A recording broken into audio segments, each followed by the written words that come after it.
में बोली, आपने एक महिला पर हाथ उठाकर बहुत बड़ी गलती की है। तुम्हें इसके नतीजे भुगतने पड़ेंगे। इंस्पेक्टर और गुस्से में चिल्लाया, तू मुझे मारी, तेरा इतना हिम्मत अभी दिखाता हूं। फिर उसने आरती के बाल पकड़कर खींचे। आरती दर्द से कराह उठी, लेकिन बाल छुड़ाकर बोली, यह सब बहुत गलत हो रहा है। मैं तेरे खिलाफ रिपोर्ट करूंगी। तूने मेरे से बदसलूकी की है, उसका हिसाब तुझे चुकाना पड़ेगा। लेकिन इंस्पेक्टर अपनी पद की ताकत में मदहोश था। बोला, रिपोर्ट कर, तेरा इतना हिम्मत है? तू एक सब्जी बेचने वाली गरीब भिखारन की बेटी है और मैं इस थाने का इंस्पेक्टर, मैं तुझे यहीं से उठवा सकता हूं। यह कहकर वह मोटरसाइकिल पर चढ़ गया और स्टार्ट करके चला गया। आरती पहले तो कांप रही थी, फिर भी उसने खुद को संभाला। उसने पूछा कि यह इंस्पेक्टर कितना नीचे जा सकता है। कुछ देर ठेले के पास बैठने के बाद उसने सब्जी वाले को फोन किया और कहा, अब तुम ठेले पर आओ। सब्जी वाली आते ही आरती चुपचाप वहां से निकल गई। घर जाकर उसने अपने कपड़े बदले और पीले रंग का सलवार सूट पहनकर एक आम औरत की तरह थाने पहुंची। थाने पहुंचकर देखा कि इंस्पेक्टर माणिक वहां नहीं था। एक हवलदार डेस्क पर बैठा था। आरती ने सीधे उससे पूछा, मुझे रिपोर्ट करनी है इंस्पेक्टर माणिक से, और एसएचओ साहब से भी मिलना होगा। हामिल्दा ने जवाब दिया, इंस्पेक्टर साहब कुछ काम से घर गए हैं और एसएचओ साहब फील्ड विजिट पर बाहर गए हैं। आप चाहें तो थोड़ी देर बैठिए। आरती की आंखों में अब न्याय की आग जल रही थी और ये आग अब फिर बुझने वाली नहीं थी। थाने में कुछ वक्त बिताते ही अचानक दरवाजा खुला और एसएचओ अमित राणा अंदर आए। भारी कदमों से अंदर आते ही उनकी नजर पीले सलवार सूट पहने उस आम महिला पर पड़ी, जो कोई और नहीं, खुद डिप्टी मजिस्ट्रेट आरती थी। अमित राणा ने सख्त आवाज में पूछा, तुम कौन हो? यहां क्यों आई हो? आरती ने शांत स्वर में कहा, मुझे रिपोर्ट बनानी है। यह सुनकर अमित राणा तंज कसते हुए हंस पड़े। रिपोर्ट बनानी है तो पहले कुछ खर्चा लेकर आए हो? यहां रिपोर्ट बनाने के लिए 10 से 15 हजार रुपए लगते हैं। लाए हो तो निकालो, वैसे भी तुम्हारी रिपोर्ट लिख दूंगा। यह सुनकर आरती का चेहरा गंभीर हो गया और गंभीर आवाज में बोली, किस पैसे की बात कर रहे हैं? रिपोर्ट बनाने के लिए कोई फीस नहीं लगती। आप रिश्वत क्यों मांग रहे हैं? अमित राणा हंसते हुए बोले, किसने कहा तुम्हारी रिपोर्ट मुफ्त बनेगी?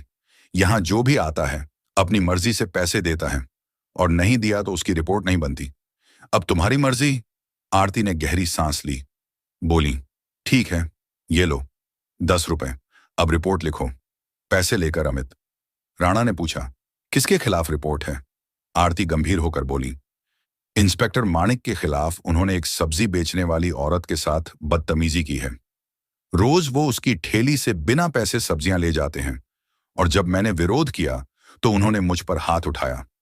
मैं इसके खिलाफ सख्त कानूनी कार्रवाई चाहती हूं। अमित राणा का चेहरा मुरझा गया।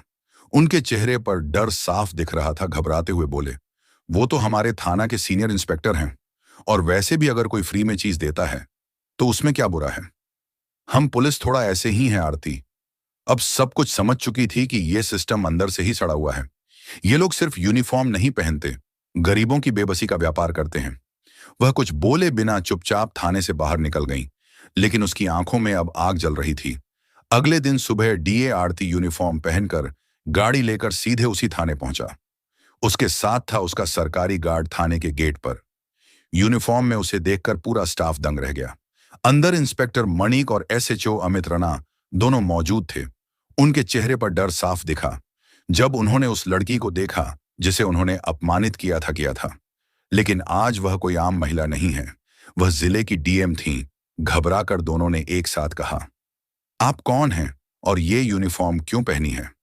आरती की आंखों में अब एक अधिकारी की गरिमा झलक रही थी। गंभीर आवाज में कहा, यूनिफॉर्म नहीं दिख रही?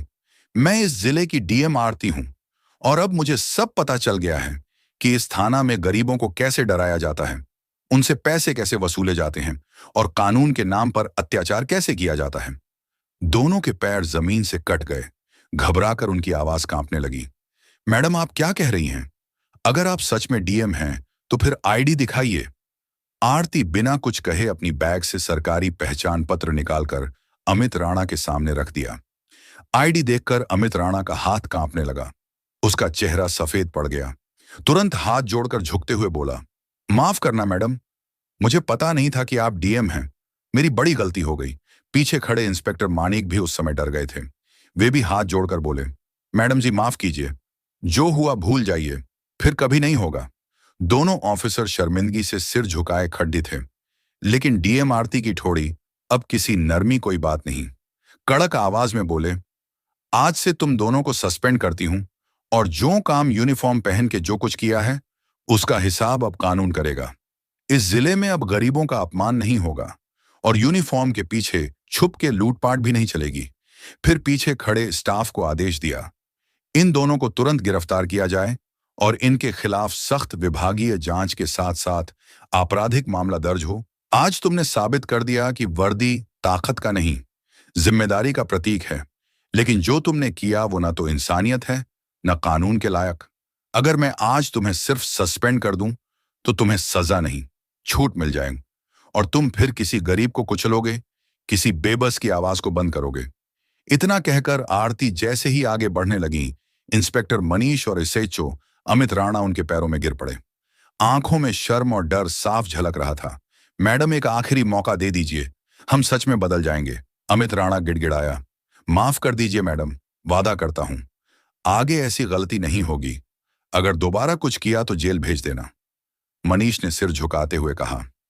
आरती कुछ पल शांत रही, फिर गहरी सांस लेते हुए गंभीर स्वर में बोली, तुम्हें माफी नहीं, इंसाफ मिलेगा, लेकिन कानून के दायरे में आज से तुम्हारे खिलाफ केस दर्ज होगा। अगर तुम्हारी नीयत सच में बदल गई है तो अदालत में साबित करो। कानून सबके लिए एक जैसा है, अफसर हो या आम आदमी। उनके शब्दों ने थाने के हर कोने में गूंज छोड़ दी। आरती ने जाते जाते पूरे स्टाफ की ओर देखते हुए कहा, पुलिस की वर्दी डराने के लिए नहीं होती, भरोसा दिलाने के लिए होती है। जब तक इस वर्दी को पहनने वाला इंसान खुद इज्जत देना नहीं सीखेगा, तब तक इस वर्दी की इज्जत भी नहीं होगी। बाहर निकलते ही पूरा थाना शर्म में डूबा हुआ था, लेकिन उस दिन के बाद बदलाव साफ दिखा। अब न रिश्वत चलती थी, न गरीब की आवाज दबती थी। सब्जी बेचने वाली महिला फिर से मुस्कुराती दिखती थी। अब उसे पुलिस का डर नहीं, भरोसा होता था। यह कहानी बताती है कि जब सत्ता में बैठा व्यक्ति ईमानदारी से न्याय करता है तो पूरा सिस्टम बदल सकता है और वर्दी की असली पहचान उसके कर्मों से होती है, न कि पद से। अगर ये कहानी आपको पसंद आई तो इसे जरूर शेयर करें, ताकि हर किसी तक ये संदेश पहुंचे कि अन्याय करने वाला अफसर भी सजा का हकदार होता है और कानून सबके लिए बराबर होता है।